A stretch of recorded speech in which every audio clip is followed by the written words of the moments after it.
around the country, what some people say compelled them to demonstrate, and also President Trump's response. Strike averted. What a tentative agreement tonight reached by one of the two Broadway unions could mean when it comes to keeping the curtains up in the theater district. Good evening, everyone. I'm Arthur Chian. Thank you for watching the 10 o'clock news. The NYPD is saying more than 100,000 people in all 5 boroughs took part in those protests against President Trump and his policies. Fox 5's Jessica Formoso is here right now to break it down for us. Jessica. Arthur, that's right. As you said, more than 100,000 people. And the NYPD says it made 0 arrests. Everyone marched peacefully, exercising their First Amendment rights.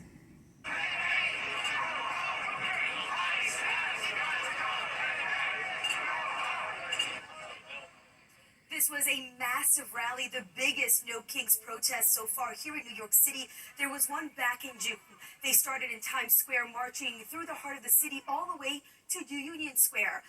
Sky Fox was over the scene as protesters flooded the streets, those in attendance chanting, "No Kings, no power, and we the people won't be silent." The move, part of a nationwide protest against President Donald Trump and his administration's policies, from ICE raids to sending in the National Guard troops to major cities and to cuts to federal programs. People rallying today say enough is enough and the president needs to be stopped. It upsets me that we have a leader of our great country who took an oath, the same oath I took, to protect our Constitution, and he is not only violating it, I personally think it should be a prerequisite for any president who's going to lead our country to know our Constitution inside out. Our Congress is not doing anything to help us, and I felt like I had to come out here and say something because this is getting out of control. We have ICE in the streets. We're being attacked by our own National Guard. It's crazy.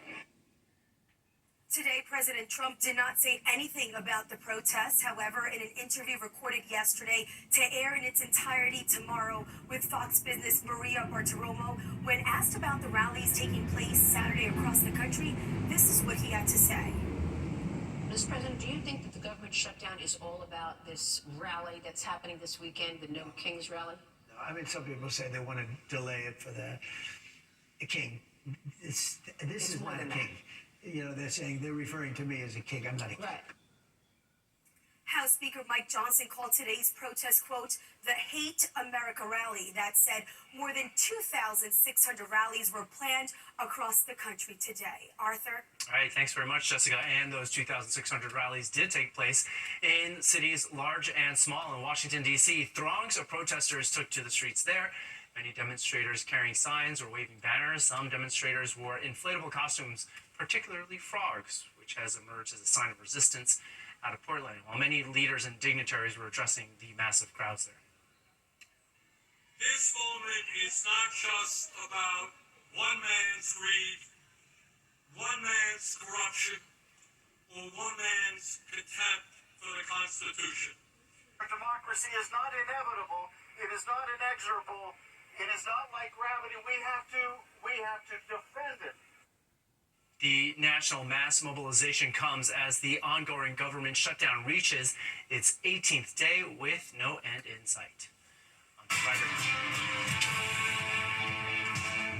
brighter topics now. For our first look at the weather, Audrey Puente has a look for us. Good evening, Arthur. Yeah, it was a great day across the tri-state area. Our weather was very comfortable. I saw a lot of folks out and enjoying it. Now tonight, we have mostly clear skies, and that's going to lead us to a chilly temperatures overnight. We are going to have a foggy start to our day on Sunday. However, it's going to be a bit milder, but it will also be a bit windier as we move along through the rest of tomorrow. We also have a wet start to the week. We have some rain on the forecast. We'll talk more about that coming up. But for now, let's talk about the conditions outside. We have mostly clear skies in Central Park. We're at 60 degrees. We're at 61 at LaGuardia, and we've now dropped into the 50s over in Atlantic City. Not much is happening on the radar. We had a couple of clouds rolling through earlier. Now we're mostly clear across much of the region. The exception may be the eastern of Long Island. You still have some clouds around Montauk, but those are quickly moving offshore, and we'll be left with clear skies. Now, because we don't have the cloud cover as a blanket tonight, a lot of the warmth that we had today will be re-radiated out in the atmosphere, and that's why we're going to see a big drop in our temperatures tonight. We're dropping down into the 50s 60s in the city. We'll be in the 40s in some of the suburbs, but we'll have plenty of sunshine tomorrow,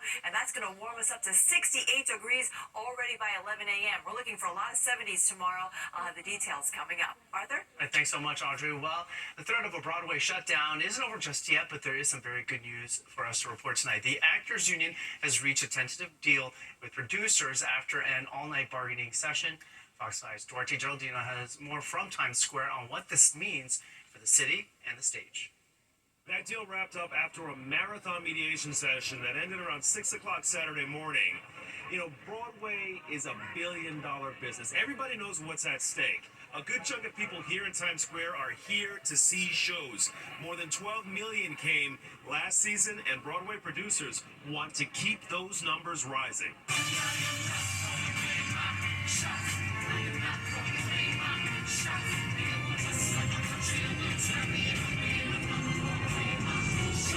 The Actors Union vowed not to give up their shot for better working conditions when its contract expired September 28th.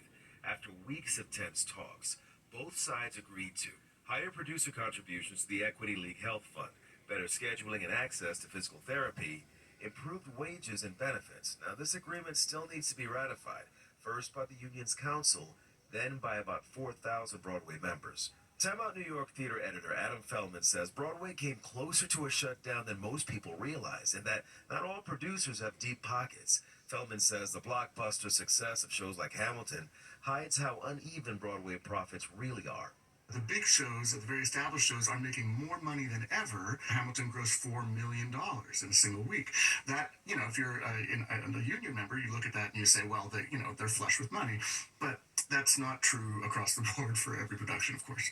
Now another shutdown could be coming. Broadway's Musicians Union, AFM Local 802, has been working without a contract since August 31st. They're pushing for higher pay, better health coverage, and protection for extra work outside the pit. If talks break down, they could still strike. All of the Broadway musicals will close, or at least be suspended, until the musicians are able to go back to work.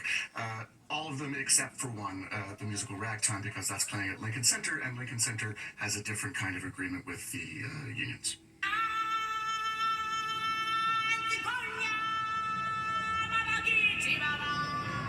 Because actors reached a deal, Broadway may have averted one crisis, but until musicians have their own agreement in place, the curtain could still fall on the Great White Way. In Times Square, Duarte Geraldino, Fox 5 News. 2 firefighters were rushed to the hospital this morning after a fire in an apartment building in Soho. The fire started just after 8 this morning on the 5th floor of the building. That level is made up of large residential lofts. It took crews nearly 2 hours to bring that fire under control. No civilians were hurt, and the 2 firefighters are expected to be okay. Fire marshals are now investigating how that started. And another firefighter was hurt during a fire, this one in Brooklyn last night. It happened just before 11 at a warehouse on East 14th Street in Midwood. This one took about 3 hours to get under control. No word yet on how that started as well. Now to the race for New York City Mayor, just 1 week just 1 week to go until early voting gets underway. And today, 2 of the 3 candidates were out campaigning. Republican Curtis Sliwa had a number of public events today. He attended a subway victim's funeral. Then our cameras caught up with him outside the Jewish Center on the Upper West Side. He ended his day at the Diwali Parade in Richmond Hill, Queens. And at the same time, independent candidate Andrew Cuomo was in the Bronx for a meeting with the NYPD Hispanic Officers Association.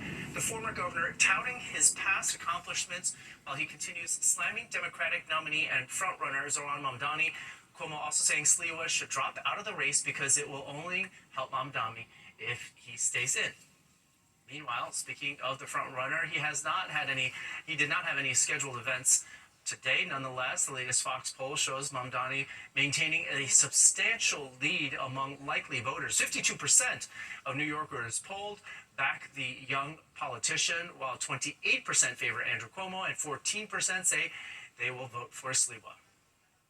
Vice President J.D. Vance at Camp Pendleton today celebrating the 250th anniversary of the U.S. Marines.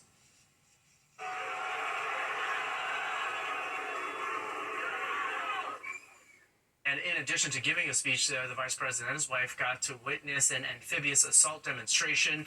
The event bringing together more than 15,000 Marines, veterans, sailors, and their families. Vance is a former combat correspondent with the 2nd Marine Aircraft Wing.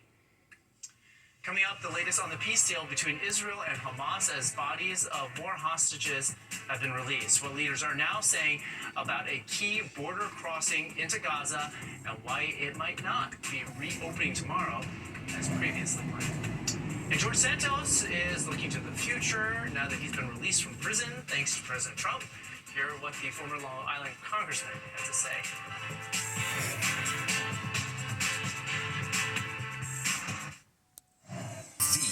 The 10 o'clock news. Israel is reporting tonight that Hamas has handed over the remains of 2 more of the deceased hostages.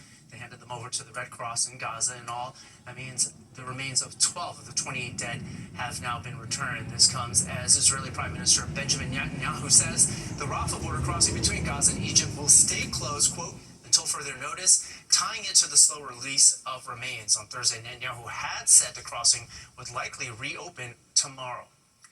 And back in the U.S., more protests and more arrests outside an Illinois ICE facility this weekend as people demand a change to the Trump administration's policies on immigration.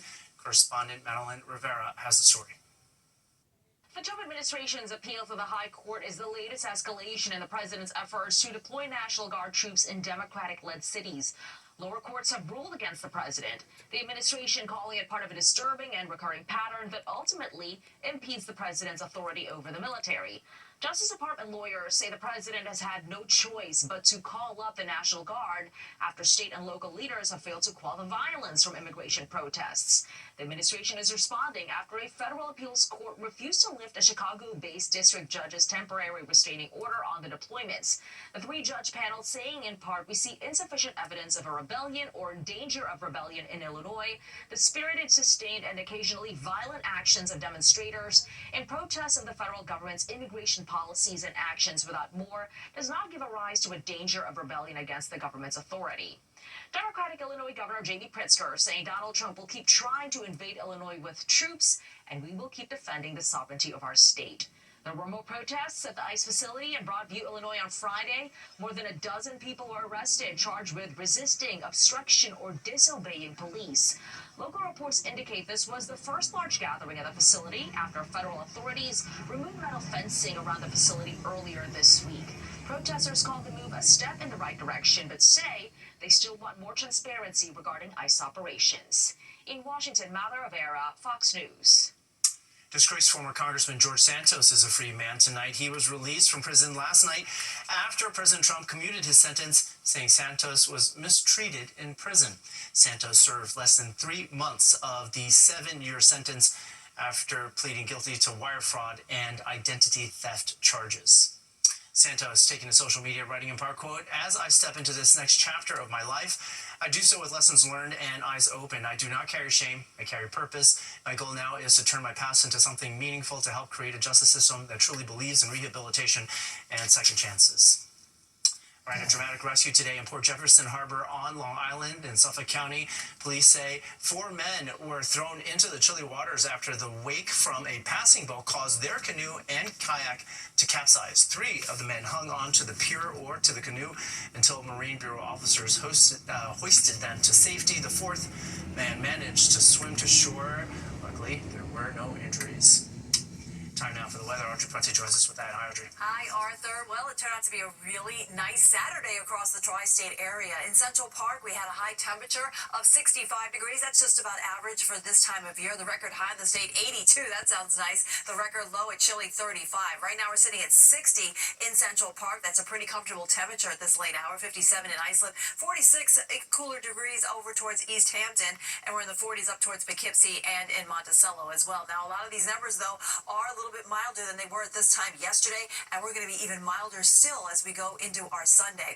Winds are not much of a factor here. They're relatively light, and they should stay that way for the rest of tonight. However, they will pick up in speed tomorrow, and it will turn quite windy with wind gusts up to 30 miles per hour expected on Sunday.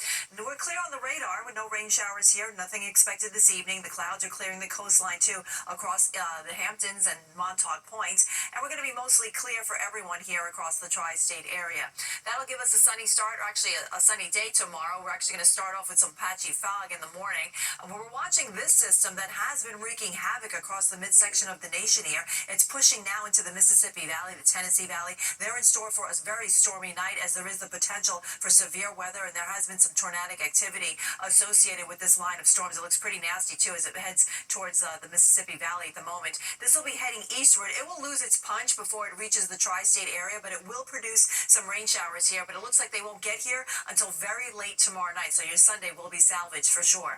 As we look at the future cast, we have clear skies tonight. That will give us a fresh start for tomorrow. Again, we'll wake up with some patchy fog, but once that burns off, we'll see the sunshine throughout the rest of the afternoon here. We'll get a couple of clouds filtering in from time to time, but overall it's going to be a really nice day, and mild temperatures too. We're looking at highs near 70 degrees or greater in many spots. And then the rain begins to push in here probably after midnight. It will be here for the morning commute on Monday, so plan accordingly. We could see pockets of moderate to heavy rainfall too, as the timing is unfortunately right at the morning commute. This will shift off to the east. By lunchtime we'll get a break, but then we do have a couple of showers on the backside here that will move in for the afternoon commute, so you want to have your umbrella handy all day long on Monday, even though it won't be consistently raining throughout the day. Everything kind of pushes out of the region though as we go into Tuesday, and then we'll have a drier day by then. So 53 will be tonight's low in the city, 40s in the suburbs. Tomorrow we're going for a high of 72 in the city.